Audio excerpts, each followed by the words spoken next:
last morning of hope, of the 11th Hope.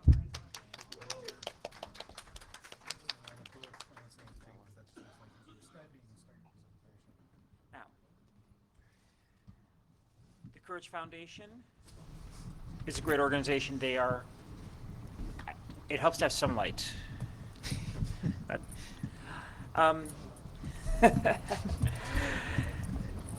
Courage Foundation is doing good work. It's supporting whistleblowers. It's trying to help highlight that the work that hackers are doing to help shine on that helps the. I can't speak this morning. That's all right. It's too early. To help shine lights on what's going on in the world.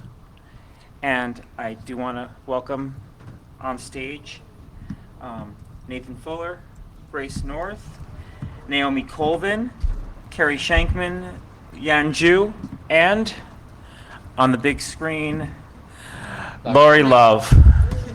Yay! So thank you all for coming. I realise it's the first session in the morning, so we really appreciate it. I'm Naomi Colvin, and this is Nathan. Closer. And this is Nathan Fuller.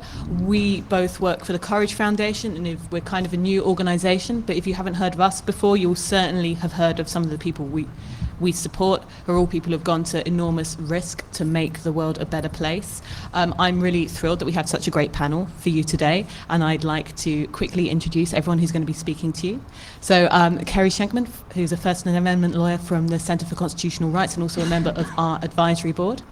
Then followed by Grace North, who's a very important person in this community. She's done prisoner support for many years. She heads up Jeremy Hammond's Defence Committee and is also a friend of Mr. Lowry Love.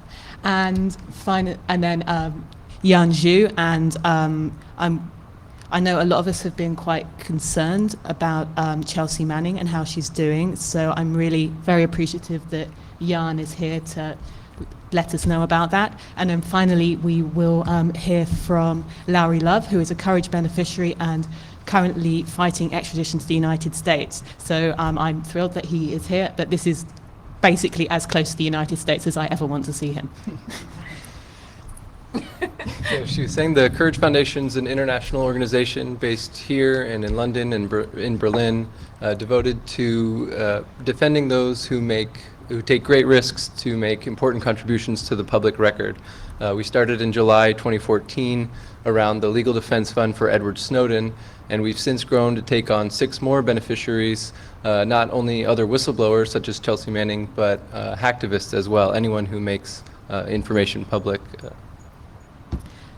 So yeah, we've called this talk Practical Solidarity and Hackers are Whistleblowers Too, because we believe that this distinction, which is often made between whistleblowers and hackers or hacktivists, is artificial and unhelpful. It's usually sort of used instrumentally to sort of say like good group and bad group, but which is rubbish. There's no functional difference between people who are bringing important information to light from outside an organisation as opposed to within it, and anyone who follows these issues know that those two categories collapse into each other really rapidly anyway. In fact, we go further than that. There's a whole chain of people who are involved in bringing important information to public light, from sources and couriers to journalists and publishers. All of them deserve our support, because if there's one weak link in the information chain, that will be exploited. So everyone in that chain deserves our support and solidarity, and that's the operating principle that Courage works on. But we don't think this is just a niche concern. It shouldn't just be hackers and their close allies who care about this. Information exposure is, as we've seen over the last several years, one of the most effective triggers for social action towards social justice. We've seen this on the grand scale with Chelsea Manning's Iraq and Afghanistan war leaks, and the diplomatic leaks helped fuel respectively the end to the Iraq War, and then help fuel uprisings across the Middle East and North Africa. We've seen, certainly with Edward Snowden's leaks, bringing a sea change to the global debate about privacy and surveillance and how we view our government. But I think we've seen it on a local level too. Here in the United States, the Black Lives Matter movement is often fueled by videos of police brutality, police killing innocent citizens. And these people are truth tellers too. The only person who went to jail for the police killing of Eric Garner was the person who filmed it. So that person's a whistleblower. That person's a truth teller who should be supported. And so that's why we don't want to make these distinctions, only care about the national security cases. This is about people who make information public and more easily available, and that is what brings social action. 2016 has been a really busy year so far, so we want to give you sort of a whistle-stop tour of some of the things we're doing just in the past few months. Last month we staged the premiere of a film called The Good American, a documentary about Bill Binney in Berlin. It's a shame that our Berlin colleagues aren't here to tell you about that themselves, but that's one of a series of things that we've done in Berlin, which is a critical intervention into the surveillance debate over there.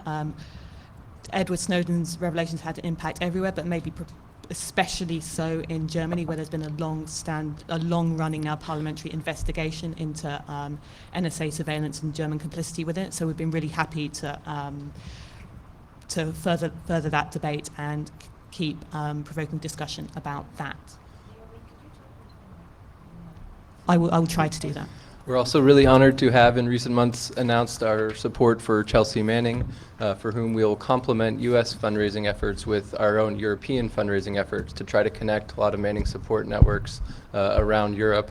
This is a super important time for Chelsea because she has just launched her legal appeal, which will not only challenge her unjust conviction, but also the Espionage Act and how these cases are tried in court and solitary confinement. Her case has so many issues that are really important to uncover.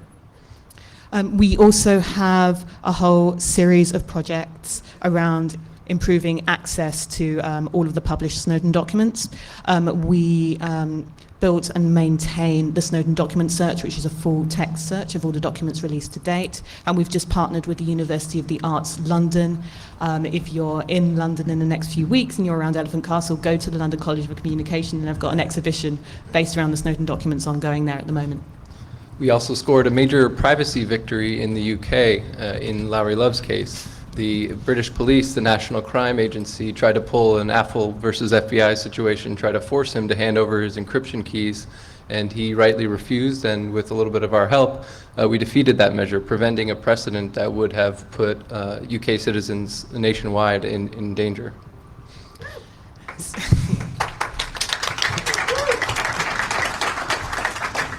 So Lowry's victory against the National Crime Agency is, in our opinion, a really good example of how, by doing work to support individuals, you can score victories which benefit populations as a whole. And in that same vein, by working lots of individual cases, you can't help but become aware of the systemic issues which would help all truth tellers. And on that note, I'm going to hand over to Kerry Schenkman from the Centre for Constitutional Rights, who's going to explain why public interest defences for truth tellers are so important. Thank you, Naomi, and thank you everyone for being here and making it out this morning. I know there's many things competing for attention, including sleep. So, but my name is Kerry Schenkman. I don't want to take too much time from our other amazing panelists, but I just want to touch upon a very important topic, which is the idea of public interest defenses and especially freedom of expression, especially in digital spaces. And this is something that's gotten a lot of attention, especially with the cases of Edward Snowden and Chelsea Manning. But there are many prominent. One of the primary kind of challenges to Ed is this idea that high-level officials and commentators often say is that he should, even if he disclosed information in the public interest, as Attorney General Eric Holder has even admitted, he should come back and face the music, that he should come and face trial, because that's part of an act of civil disobedience. But the reality of that is that actually there is no opportunity for a fair trial under U.S. secrecy laws, and those include laws like the Espionage Act and the Computer Fraud and Abuse Act. So there's actually no opportunity for truth tellers to mount any evidence or present evidence in court that their disclosures were in the public interest. And actually, just in May, Chelsea Manning launched her appeal, and one of the core issues of that, and raised in an excellent brief by the ACLU, is that the Espionage Act doesn't include any form of public interest defense. And this raises some serious issues for freedom of expression. It's not consistent with customary international law in this field, especially comparing to jurisdictions like in Europe, with the European Court of Human Rights has held that disclosures in the public interest need to be weighed according to a proportionality test.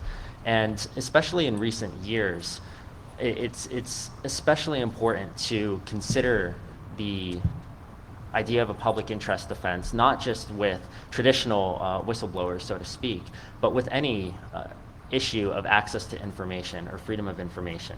Because the fundamentally, an act of protest isn't tied to one space, and it's almost absurd to say that we're going to respect First Amendment rights and rights under international law and confine those rights to brick and mortar spaces, but not extend them to digital spaces.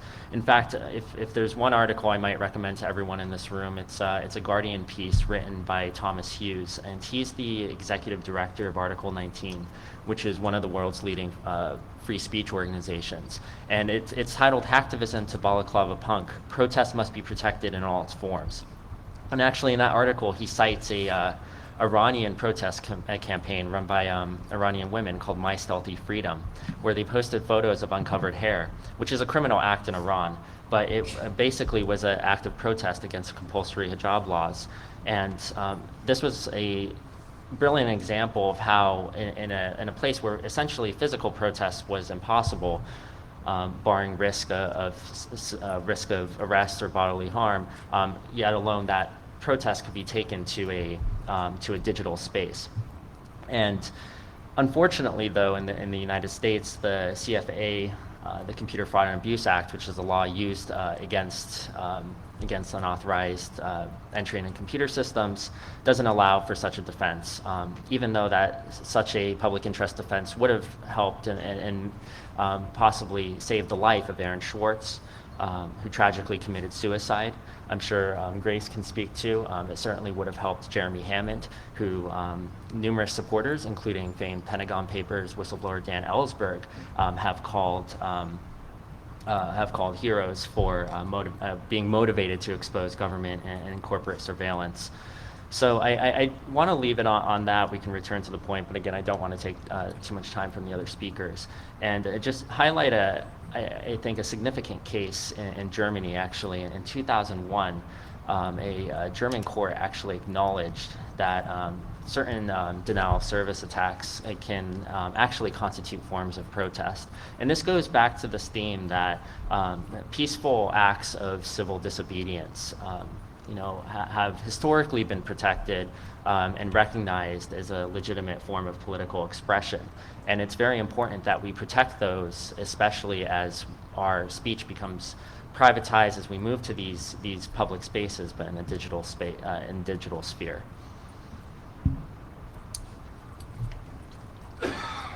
So Grace. We move now to Grace North, the head of the Jeremy Hammond Support Network. Hi, as they have said, my name is Grace North. I am not a public speaker, so you're going to have to excuse me. I head up Jeremy Hammond's Defense Committee. If you are unaware of who he is, he hacked the private intelligence firm Stratfor back in 2011 as part of an offshoot of Anonymous called Anti-Sec. He, unbeknownst to him, was being monitored by the FBI due to the fact that another member of Anti-Sec, Sabu, Hector Monsegur, had been flipped by the FBI a few months prior. So he hacked Stratfor and then submitted what he hacked to WikiLeaks. You can read them online. They are the GI files. Global intelligence files. He said global intelligence files. Global intelligence files. Don't interrupt me. So I also am, as mentioned, friends with Larry Love, or I guess he's over there. And in all this talk about whistleblowers and protecting hacktivists and protecting sources, I sort of, one of the reasons that I got involved with the Courage campaign was not only to protect Jeremy and not only to protect other whistleblowers like him, but also to bring into the public sphere a more comprehensive view of what a hacker or what a whistleblower is. As said, whistleblowers are not just sources, they're not just from the inside, they are also from the outside, as with Jeremy Hammond. But also, I think it's also very important. One of the things that I also would like to accomplish is also bringing the idea that tech has such a huge power to influence things and to sort of bring movements together. And it's incredibly important for tech to sort of bring together all the solidarity movements, hackers, whistleblowers, activists of different kinds. As mentioned, the Black Lives Matter movement has been largely fueled by online, not to discount the real life physical protests that are happening, the people that are putting their sometimes lives on the line. But I don't think it would have spread as far as it would have without tech to bring it together.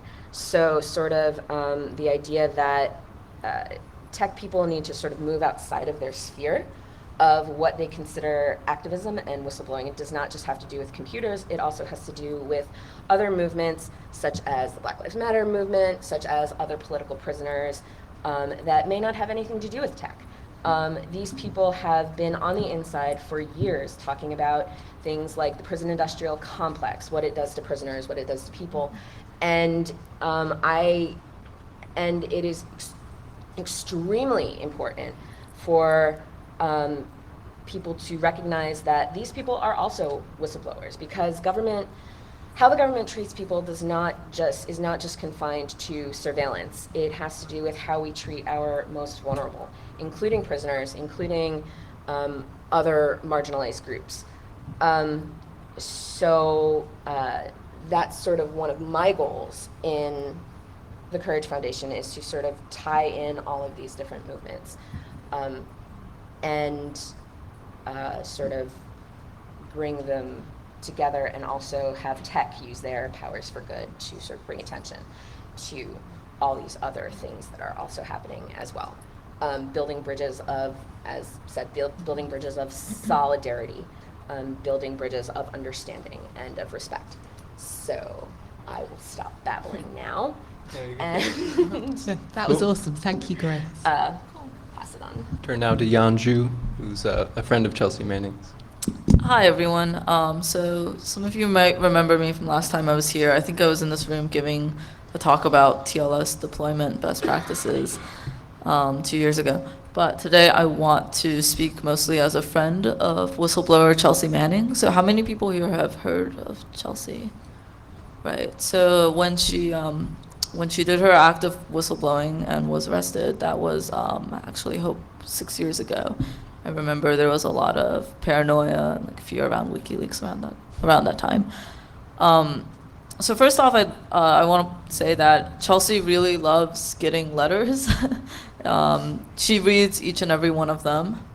And to make this process easier, we at the Freedom of the Press Foundation, who I'm helping out with this HOPE, we have these postcards for her, which are conveniently pre-addressed and pre-stamped, because we know no one really knows how to physically mail letters anymore. So, so if you'd like one, just find me afterwards or come to our booth on the mezzanine floor. I'll just leave them here in case anyone wants to like grab one. Oh yeah, that'd be awesome if you wanted to hand them out. Some of them don't have stamps, I'm sorry, we kind of ran low on stamps. Someone has Thanks. stamps in this room. Thank you so much. So first off, I'd like to say a bit about my relationship to Chelsea and what it's been like being a friend to her through this whole process. So we met 7 years ago, before she was famous, before she did anything, before I did anything. I was a physics student at MIT, and she was a friend of a friend in the free software community. She came to my house, and we kind of became friends because she seemed really interesting, and I didn't know anyone in the military at the time. And then she friended me on Facebook after that.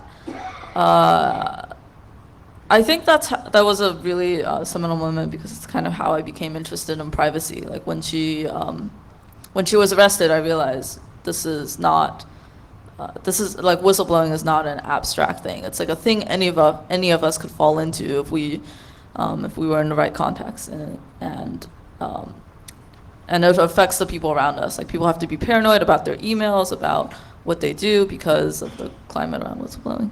So I did not reconnect with her after that for about 7 years, and then earlier this year, I wrote a blog post about my experience, and that was the first time I'd like publicly talked about meeting Chelsea Manning a long time ago. And she reached out and was like, "You can actually be on my phone list if you wanted." So we started talking on the phone, her from prison in Fort Leavenworth. And eventually I actually got to visit earlier this year. So I would really like to point out that she is pretty isolated from the world. She only gets 20 people on her call list. So her list is full right now, and to add anyone else on that list, she has to take someone off, and that's kind of an arduous bureaucratic process. Only people who have known her before arrest are allowed to visit, and she has to present proof of that acquaintance before someone's added to that list. So not many people at all are allowed to visit. I think she has about 4 people on her visit list currently, and one of them has never visited, so she literally only has 3 visitors, and we all feel kind of bad about that. So if you happen to be someone who knew Chelsea before her arrest, please reach out to me. I can help you get on that visit list if you're interested. People often ask, like, can I send her music, or can I send her like gifts? And the answer is no. You can only send her letters and books sent directly from Amazon. And she has a Twitter account, but that's coordinated over phone. She doesn't have internet access either. So it's really a very isolating environment, and she feels like it's difficult. Like, she doesn't have that much connection to the outside world. And she can't speak to y'all here today, but she was able to send me a statement to read to all of you. I was really excited that you're here today, and I would like to read that. So one thing to note is, please don't tweet or publish this statement, because she's planning to publish it as a blog post tomorrow morning. So yeah, don't share it. Okay. So the title is Endless Lemons, My Statement for the Hope Conference 2016 by Chelsea Manning. First, I'd like to thank you all for your warm love and strong support over the years. You never cease to amaze me with how truly extensive and long-lasting your support has been, and I am always hearing about your messages being posted on social media. In just the last few weeks, I have needed you all more than ever. It has been a roller coaster for me.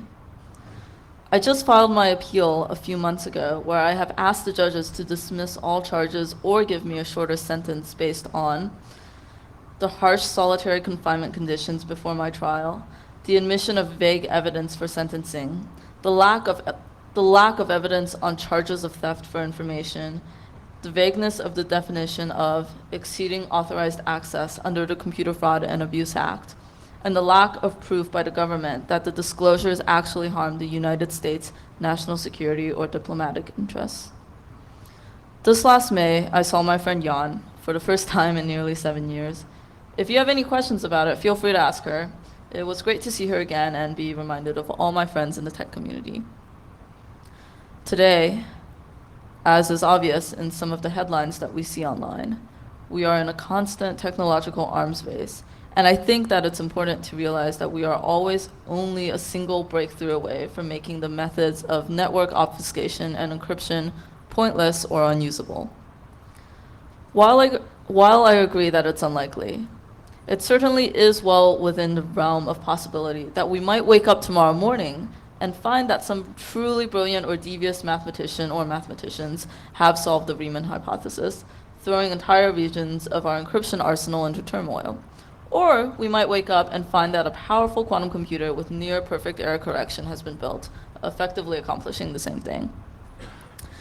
It's important to keep our encryption safe in the post-quantum world. Luckily, you don't need to be a quantum math or quantum computer expert in order to be able to design stronger algorithms to protect our current encryption methods against quantum attacks. These algorithms are classical and don't require any kind of complex understanding of anything quantum. We can let the PhDs deal with that. I am putting together a collection of materials on this topic, and I thought perhaps we could all explore this together during this year's Aaron Schwartz Day hackathons. Using Sage, an open source Python-like mathematics software system, I am hoping to start things off with a generic construct that anyone can start easily working from. But I'd like to leave you with a little bit of sage wisdom from my own life experience so far. Quote, "If life gives you endless lemons, then raise capital, industrialize your process, market aggressively, expand everywhere, and totally dominate the lemonade industry." Much love from Chelsea. Thank you. So she's been really interested in post-quantum cryptography lately. We've sent her papers and books about that. The Aaron Schwartz Hackathon is in November every year, and she's hoping to do some sort of like introductory course on quantum computing or quantum cryptography from prison, and have people kind of get started like learning about it because she thinks it's really important right now. A question I'm sure people will ask a lot is, how can we help Chelsea from the outside? And she told me the ways that she appreciates the most are, one, donating to her legal appeal. So as mentioned earlier, that's ongoing right now to reduce her sentence to 10 years. That would mean a lot to her, like so much to her. And you can donate via the Freedom of the Press Foundation website. Just Google Freedom of Press Chelsea donation. That should get you there. You can spread the word. Chelsea's often afraid people have forgotten about her because she was kind of before Snowden and she had like less publicity at the time. So just make sure, tell people who Chelsea Manning is, spread the word out. And write letters and cards, and she really likes getting them, and as I said, she reads everyone and replies to quite a lot of them. That's all. Thanks. Thank you, Jan. So now we have a live feed from Lowry Love, who will speak to you now. Hi. Sorry, can you hear me? Mm-hmm. Yeah, Okay. So I'll keep this very brief. I'm Larry Love. I was arrested in October 2013 by the National Crime Agency and not charged with any crimes, I remember. And then I think because the name Larry Love's quite cool, the Department of Justice started writing fan fiction about me.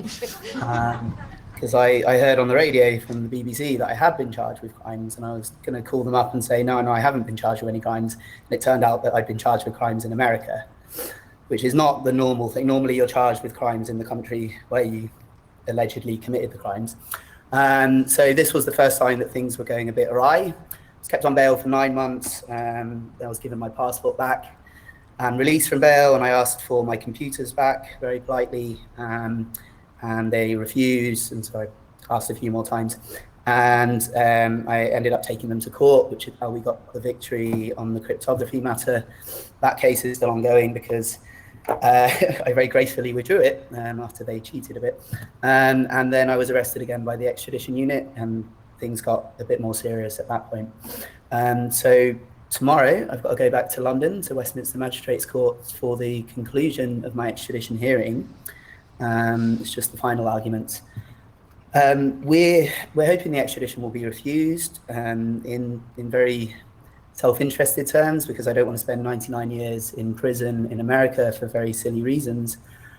In more important terms, because we have been able to identify a lot of problems with the US justice system, and problems that we've already been discussing, such as the CFAA being broken, being out of date, being misused constantly, and the sentences for it being disproportionate, but also the coercive plea bargaining system that sees 19 out of 20 federal defendants never get their chance for a trial, and the mandatory minimum sentencing guidelines that mean that we had to get 3 constitutional experts to sit in a virtual room for about a day to figure out how many years I'd be in prison for, and that's absurd in itself. The reason we're in this position to begin with is because of Aaron Schwartz's tragic death. Aaron, I'm sure you all know, was very central to people in the internet community, the internet governance and architecture, the hacker community, the activist community. He was at the intersection of a lot of these movements, and his death has left us reeling, and we still really haven't recovered from that.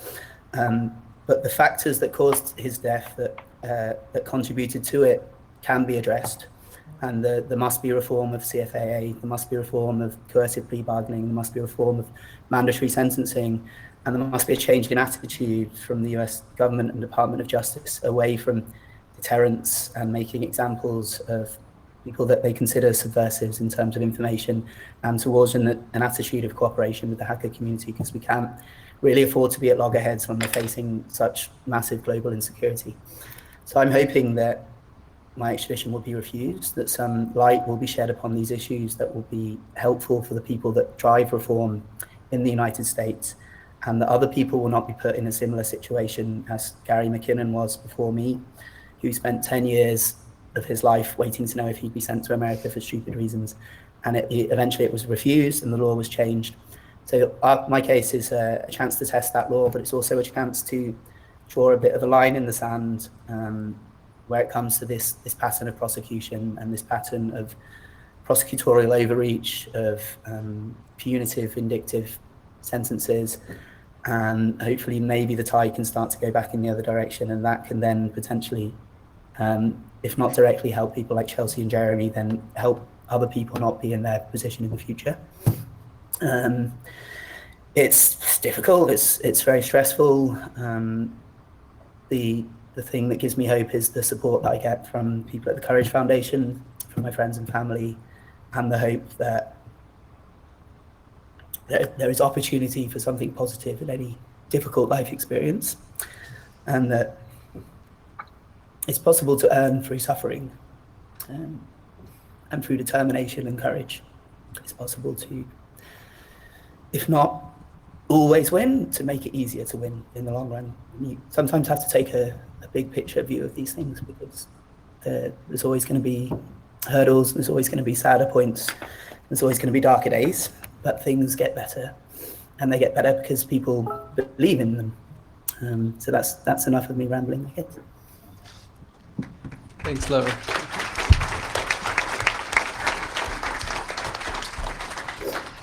Thank you. We're happy to take questions for any of us on the panel, or for Lowry himself. We also want to let you know that we have a Courage Foundation table down in the mezzanine, and while we're a lean and mean organization, we do need to eat and are in the midst of an emergency funding drive. So any donation or purchase of merchandise helps us out and helps us help people like Lowry. You can get a t-shirt with my name on it. I find that incredibly awkward as a British person, so just do that holding value. So yeah, we have a wide selection of stickers with Larry's name on it, which you Oh yeah, I lost get all and the send, stickers. send at them Field pictures. Conference, by the way, Naomi, I'm sorry. I left them on a pub, and I hope somebody picked them up and put them everywhere, but I don't know. I've got some more at home. I'll get them to you. Okay. I put one on my computer, so now you're right underneath Jeremy. So Hopefully only in sticker form and not in cell form. So, does anyone have any questions for anyone on the panel? If while people are thinking, I actually wanted to ask a question for our friend from the CCR. Was it Kerry? Yeah, Carrie. Kerry. Yeah. In terms of the CFAA, here in the UK, this actually came up in my extradition hearing, because I said that the person who may have been responsible for this campaign in response to the death of Aaron Swartz might want to mount a defense of necessity. I argue that this would not be possible in the US, simply because there would be no chance of a trial. They would be strong-armed into taking a plea. But I think you make a further claim that you can't actually make that case. In the UK, you can argue that it was you had to do it. It was in prevention of a bigger harm, or it was an act of conscience. And it's hard to argue, but it has been successfully argued. Is there something about the law or the CFAA as it's written that makes that harder in America? I think it's a hard question to answer without thinking in more depth. I can't think of any cases offhand where that's been successfully presented, and is you know, and are likely been advised. I mean, the CFAA cases on the books have been quite onerous, and it's been extremely controversial law. Many organizations like the EFF have been mounting strong campaigns actually to amend with one amendment actually named after Aaron Schwartz, to revise the CFA. It was actually passed in 1986. A lot of people don't know this, but literally in response to the Matthew Broderick movie War Game, where you had a very hyper reactive Congress that had seen too many speculative movies, and in research journals, so to speak, you've seen these kind of fears of a cyber Pearl Harbor. Going back, I mean, last time I've done research into this, I mean, I saw in a law library articles from the early 90s talking about the cyber Pearl Harbor is imminent, and we have to worry about this. But such a thing hasn't come to fruition. I mean, directly to that question, I mean, I think it's something that would require more serious thought, but I can't think of any cases offhand where there's been that successful defense. I don't think it's been argued in the UK that the precedents would come from more traditional trespass offences. So people have, for example, trespassed onto US air bases that are based in the UK and disabled B-52 bombers and have successfully argued that they felt that they had to. The court doesn't have to agree, but the jury can say, I believe that these people sincerely believe that it was necessary for them to go in and turn off these bombers. Whether that would work in a context of a digital offence is harder to argue, but I think it's more conceivable in the UK than America just because of the court system. Grace wants to say something. Yeah, I was just going to say that there is no exception for acts of conscience, especially, and I know personally in Jeremy's case, I mean, a lot of his hacks were very political. Everybody knows about the Stratfor hack. One of the other things that he was charged with was hacking the Arizona Department of Public Safety and releasing information on that sort of thing. And he entitled that release was titled Chinga la Migra, which is Spanish for "fuck the border patrol," and it was in response to the racist law being passed in Arizona that said basically if you are a brown person, you must carry documents on you at all times that prove that you are an American citizen or you have the right to live in America. So, I mean, a lot of Jeremy's hacks were very political, and I mean, he even said over and over again in his sentencing statement, he said, I saw the acts of Chelsea Manning, and I said, if she can put her life on the line to do that, how can I do any less? And the only thing that was focused on in his case was the fact that he said he wanted to cause maximum mayhem. And what Lowry said, people trespassing onto air bases to disable B-52 bombers. Every year there's a protest in a very infamous base in Georgia, where there's the School of the Americas, which basically train mercenaries to go into other parts of the world and Funny story about them, I'll tell you in 6 weeks. and kill many people. And every year there's a symbolic act of protest where people will cross onto the property of the School of the Americas, and they are immediately arrested. I mean, nuns have spent time in jail for simply walking across an imaginary line. There's absolutely no provision for acts of conscience, and that is one thing that has to change right now. Must, absolutely. There's just no question. Hacktivists, even anybody who has any sort of political leaning is treated so horribly in I will not call it the justice system, I absolutely refuse to do so, in the American court system, in the American prison system. I had a personal friend who was put in solitary confinement by himself for several months because he had anarchist tattoos and a copious amount of anarchist literature. He was basically put in solitary confinement, tortured for months because of his political views. It had nothing to do with his crime. It had nothing to do with him doing anything wrong. He just had political views and was put in solitary confinement for it. So, can we bypass the justice system and put together a voluntary National Institute of Conscience? I'm for that. I'm an anarchist. I'm absolutely for that. Yeah, okay. Do that. So we can Awesome. just decide what is an active conscience and what isn't. And if enough people agree, then that puts leverage on the justice system to stop being a dick about it, maybe. I'd like to take a question from Lynn. Yeah, I'm Lynn Ulbricht. Ross Ulbricht's my son. He's the defendant in the Silk Road case. He's got a double life sentence for all nonviolent charges. And I'd like to just back up what you're saying about the political. One of the things that bolstered this sentence was the judge cited DPR's political beliefs and writings, the libertarian philosophy of the site, and things like saying the government is the enemy or the oppressor. And this is a judge who took an oath to uphold the First Amendment and freedom of speech and political speech. So it's true. It's being used, and that's completely goes against the basic values of our country. And another thing I think it's kind of interesting is that there's a question in Ross's case of the warrants being illegal. But the government basically says, well, even if they were, we did it in good faith, so it's really okay. And they're using that argument in several cases, and the courts are upholding it. So how is that different from basically you're saying people are expressing their political views in good faith? Or, it's an act of conscience, so it's good faith. So it's, obvious double standard. And so anyway, thank you for your work. It's really important. I feel like we're really at a pivotal time.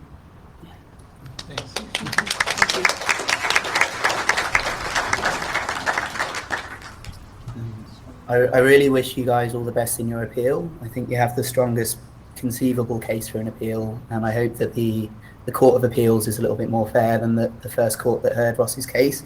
For anyone that doesn't know the gory details, it's worth looking into it, because the US government, the investigations were corrupt, their tactics in court were corrupt, the sentencing report that to influence the sentencing was corrupt, and it's hard not to look at the judge's determination as anything other than biased and twisted. So it's important that people pay attention to this appeal, because if they can get away with what they did to us, then no person who does non-violent opposition to the system, the status quo, or the state is safe from being locked up for the rest of their life. If they're willing to do that to Russ Ulbricht, then anyone who gets on the radar for the wrong reasons doesn't have any security. So I think we have to pay very close attention to that and support it as much as we can. Thank you for that. I really appreciate that. And I think what you said about taking the big picture, because it is about individuals, and individuals are important, but it really affects everyone. And so that's what I think a lot of people need to understand. We're all vulnerable in this situation, and so it's not just impacting you or Ross or Jeremy or Chelsea or whoever, and small, people who are less well known. It's causing precedent and creating precedent and abilities to, put us all in peril, actually. So this is the thing, the forces that try and reduce liberty and justice can often win victories that seem hard to undo, but it's possible to exact a cost in terms of public relations, in terms of the conversation and the dialectic that follows from it, in terms of creating solidarity and making it clear that even though this result was secured through the courts, it is not the result that the public believes is just, and that makes it harder for the next injustice to ratchet in. So we have to be vocal, and we have to continue to organise and never get despondent. Organise, have conversations, make people understand the issues, and then the next time it comes around, it will be harder, and we'll have a better chance of victory. We have another question from the floor, I think. So I think everyone in this room has been fighting this fight for a long time, and this is a cultural fight, right? These are political prisoners. No one's going to jail because of what they did with the computer. They're going to jail because they sort of threw mud in the eye of sort of, these top-level people. And I was wondering, since you guys are really big in the activism community, and I'm glad that you're sort of connecting this to Black Lives Matter and, of course, the larger race problem that's going on since before the birth of our country. But I'm wondering, do you have a viewpoint on how some social issues have been able to sort of swing very quickly? So specifically, like in the U.S., like gay and lesbians could get married now, and like when I was growing up, like gay was the term that you would use to make fun of people, right? That was a pretty big switch, right? So I was wondering, from your viewpoint, do you have any ideas of, or any perspective or insight on how some things like this community, who's a lot of times in the media, sometimes very positively, right, on a lot of TV shows, have a very hard time sort of making that cultural change when sometimes other organizations or other ideas don't. And also, thank you for your work. You guys do excellent stuff. I have some perspective on that. I think it's very much because we couch certain issues in certain terms. People having the right to get married, while it is very threatening to some people, to a much larger portion of the population, it's not threatening. But you sort of couch these, I get it all the time. Well, Jeremy broke the law. Okay, what is the law? What is the law just? Should it be broken? But there's sort of this issue of people find certain things acceptable and certain things not, and most often why they find that acceptable is based on these arbitrary standards of what is legal, what is right, what is sort of mostly due on what is legal. And I think we really have to change that sort of whole perspective on just because something is legal does not always mean it's right, and just because it's right doesn't always mean that doesn't always mean it's going to be legal. And we need to change that entire perspective that we have on that. Protest is protest. It doesn't matter if, in my personal opinion, I support direct action, whether that direct action is nonviolent or chooses to be more direct and violent. I support that because you are going up against oppressive forces. I believe it was, who said it, that nonviolence only works if your opponent has a conscience. And he continued and said, the United States has none.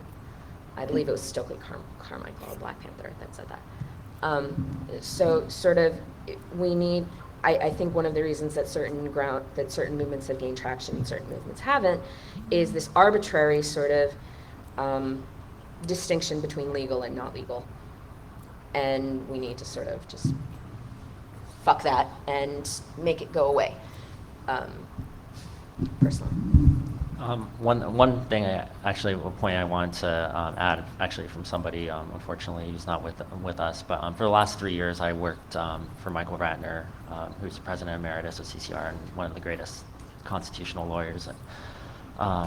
And this is something that we talked about, actually, because he was a huge supporter of the hacker community. I mean, we speculated. I mean, what's the future of this space, and what's the future of like the First Amendment in the digital space? And he actually was hopeful, and that's one of the reasons that he continued that work. Even if you have kind of a stampede against you, it's one thing to have the goal of stopping that, but if you look historically, I mean, even efforts to slow mass repressions of rights are incredibly crucial.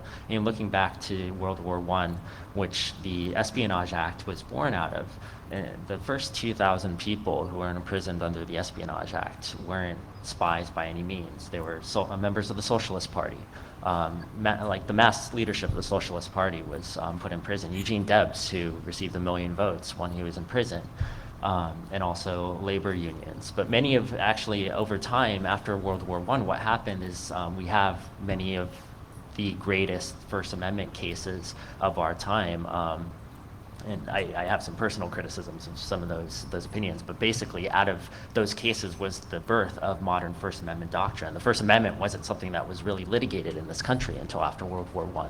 So I think this is, I mean, it's a very difficult time. I think many individuals are paying dearly in exile or in prison with their liberty. But one thing is to keep looking forward and at the fact that to not lose hope about that. And I think that's a legacy of Michael. And there's a saying in legal circles, from bad statutes you get good law, or something like that. But in things being unjust, in injustices mounting up and setting precedent. It allows you, it gives you the tools to write the next law better. So in a way, it's all grist to the mill, and we can use even the worst injustices to make better justice.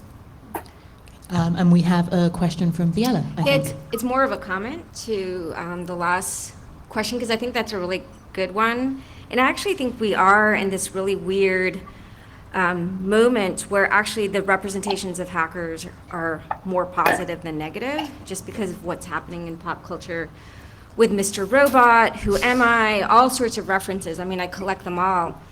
And it's interesting, actually, like every once in a while, some of my friends' parents send me an email, and there's a picture attached of a drawing that their kid made of the anonymous mask, and they're like really excited about it. And so I actually think we're in this really interesting moment where the representations are very positive. You have statues of Chelsea and Assange in Berlin. They're being lionized in certain ways. And so this is the moment to forge forward precisely with the legal and policy initiatives, because people are open to hackers. I think that the thing that worries me is at the moment that there is a attack against critical infrastructure that leads to loss of life, that then is in any way remotely connected to the hacktivists, then, you know, what do we do? And so I think it would be interesting as a community to start thinking about what response we would wage at that point to make sure we continue to sort of be able to, to be able to continue forward with the sort of positive representations that are occurring right now. And then, in all seriousness, I ended my talk, which was about this topic yesterday, children's books. You know, I think that people may not know this, but Sesame Street was created as kind of propaganda because people felt like advertising was really corrupting children's minds. And then people were like, well, what can we create to sort of make good kids? You know, and Sesame Street was that response. And there's a lot of really, really good material being made about hackers. And the one place I don't see it is children's books. So maybe there's someone here who writes children's books, and that would be a great story. So. Can I add to that? I've had this, and I've spoken with you about this before, Biella, but if anybody knows an artist who can make graphic novels, comics, and I've been thinking for a while about a series on the famous hackers and whistleblowers and activists in the digital age, and turning that into a comic series and just kind of dramatizing it a little bit, but using that to introduce the ideas and stuff like that. So if anyone knows anyone that could do the art for that, I'd love to help with the ideas. But the other bit was winning the culture war. I watched an amazing documentary. There's a website called Films for Action. The documentary is called Let Fury Have the Hour, and it's about how people became politicized in our generation, which is from the 80s and 90s, born in the 80s and 90s roughly. And pretty much everyone said it was not through going to a politics class or going to a meeting. It was through punk rock or hip hop or skateboarding or some kind of cultural thing that enabled them to turn their feelings of rage and alienation and disenfranchisement into a meaningful analysis. Even if it was just a NoFX song or a propaganda song or some hip hop, some KRS-One, it put that energy that people had and it made it political in a way. It gave them a voice, and that's happening with Anonymous. I think the greatest legacy of Anonymous will not be the systems that were hacked or the trolls that were done or the operations. It will be the seeds that it sows in people's imaginations, that you from, you know, whoever you are, can put on a mask and raise up a banner and do something, make a difference in some way. And that's a powerful idea, and I think that's worth pursuing, and it's worth building upon. And on that note, it's now 11 a.m., so even though no one has given me a time check, which is confusing me, I think we're probably out of time. I'd like to say something massive thanks to everyone on the panel. Thank you to Larry for his time. Thank you, Jan. Sorry, one last really quick request from Chelsea, actually. So she really wants a photo of this panel, and I didn't take one, so if anyone did, please send it to me. Thank you, Viella. Great. Thank you. Oh, also, can I just... Of course. If you also, as Jan said, cards and letters are super important. Jeremy actually might have been placed in solitary. Yes, recently. We're not exactly sure. There's some conflicting information coming through. We're trying to find out. Cards and letters, especially when an inmate is so very isolated, super important. You can go to freejeremy.net, find his address, and please write to him, because especially if he's in SHU, we don't know how long he's going to be there, and that would be super, super great for people. In fact, aren't you guys having some sort of nut selection? Like, feel free to write to your prospective Congress cunts about this whole prison and solitary thing. Yeah, solitary confinement has been universally recognized as a form of torture. It needs to be abolished post haste. It needs to be abolished like yesterday. So please write Chelsea, please write Jeremy, or actually write a lot of prisoners. The New York Anarchist Black Cross on their website has a guide for prisoners from lots of movements. So if you Google New York Anarchist Black Cross Prisoner Guide, give you a whole host of lots of great people to write to. So please do that. We have a table downstairs in the mezzanine, so we can totally continue this conversation there. I can't leave before saying good luck, Lowry, tomorrow. I'm really sorry I can't be there. I'll be watching on the internet. And thank you everyone for coming and listening to us. Let's continue this conversation downstairs. See you later. Thank you. Thank you.